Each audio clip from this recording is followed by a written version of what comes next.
Folks, welcome back to our roundtable here on TV1's Washington Watch. Let's get right to it. We saw drama this week in Michigan. Folks throwing down union supporters, going after folks who are against union supporters. Can unions actually win this battle? Because we saw what happened in Michigan. Then we saw Wisconsin. We see Indiana. We saw Ohio. And they are under a vicious assault. The battle's now on the state level. Can they win, or are they going up against too strong of a tide? They have to do what they themselves call collective bargaining. What do we want? What do you want to give us? It's no different than what's going on in Congress over the fiscal cliff, which we need to find another term to explain. But the unions can win, but only if they concede that what they want isn't what all Americans want, because that's sort of the drumbeat that's been going on a lot. If you're good to us, the unions, then anything and everything you give us, concede to us, is good for all America. And it's not always the case. I'm going to miss my Twinkies. There's no doubt about that. And what that company said was part of the problem was the concessions being made by labor. But also in that case, it's usually more money, more money, more money. But also in that case, though, the union. But in that case, the unions took significant cuts. And what's interesting is that the executives of that particular case chose not to take any cuts, still got their big bonuses. Right. Yeah, of course. And they said, we can't afford to continue doing business as we have, which meant those executives couldn't keep getting paid the way they were, and the unions couldn't keep getting paid and made demands and benefits in the way that they were. So the executives basically took the money and ran. But, I mean, because they're going to be okay. But it was their money. It wasn't their money. It's collectively speaking. The employees made the product that the executives were able to sell and get those. They got those bonuses. I love you. My company, my money. That's the bottom line. My company, my money. I think it is very simple to say, look, unions should take less. But the reality is this here. When you look at history, the fact of the matter is, even right now, if you are in a state where you have unions, you have higher wages.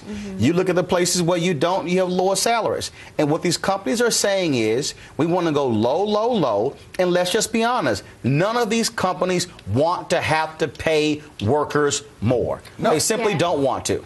I think it's a value system, whether we're talking about unions or whether we're talking about the fiscal cliff.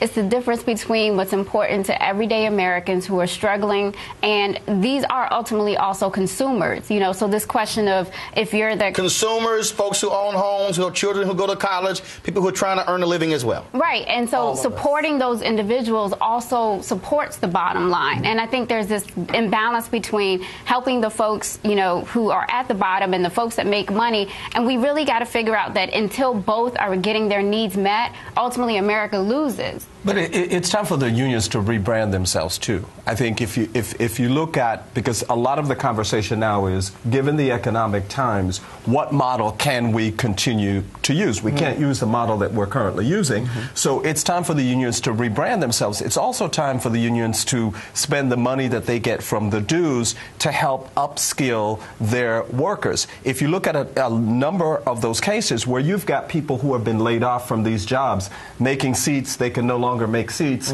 what can they now do? So I think unions, for a couple of different reasons, though. They can't make seats because the jobs making those seats have gone either overseas, or they've been computerized, or they've been higher technology. But the problem, though, is that the reinvestment to upscale those workers, as you say, the reinvestment that companies used to make in training, in wages, and in giving good living conditions that continue to allow them to make these good products has completely gone over the cliff as productivity has gone up and wages have gone down. It's what's widely contributed to the class disparity that's going on in America right now, is the fact that the unions aren't getting the good wage jobs because companies have figured out how to do more with less. Well, yeah, but during the time that from a collective bargaining standpoint, part of what they have to bargain for is those training dollars. They can't even bargain for anything because the management says, give us what we want or we will shut the whole operation down, a la Hostess. And also, moreover, union jobs, public sector union jobs, have been among the lagging indicators of economic growth in the last 5 years. You look at any chart where job numbers are going up, the one that's falling behind or even going in the negative, public sector workers. What happened in Wisconsin? What happened in Ohio? What's happening in Michigan now? The fact that public sector unions are going belly up. That's what this is all about. And public sector unions have been the gateway to the African American middle class for the last 60 years. All that's going by the boards. Yeah, well... 20 seconds in this panel, Amy. Go ahead. Okay. Just letting y'all know how much time we got. 19. Right. But during that, so the part of the reason they can't make seats is during that period of time when they were making seats, what the union should be looking at is what is the future? The future is computerizing these things. The future is electronics. It is that opportunity that they should use to look to the future to help their workers, because without workers, obviously, there'll be no union. I tell you what, though, a lot of these same people who are running around, who are trying to get behind these initiatives, those are the same folks who will be complaining about not making enough money, not trying to feed their family. And so while the Koch brothers, they're making their billions, and the folks are running around trying to support their agenda, trust me, they're trying to screw those very same people when it comes to pay. So, bottom line is, broke folks losing money, too. Yeah, there you go. Rahiel, Chris, Deborah, Joe, I appreciate it. Thanks so much.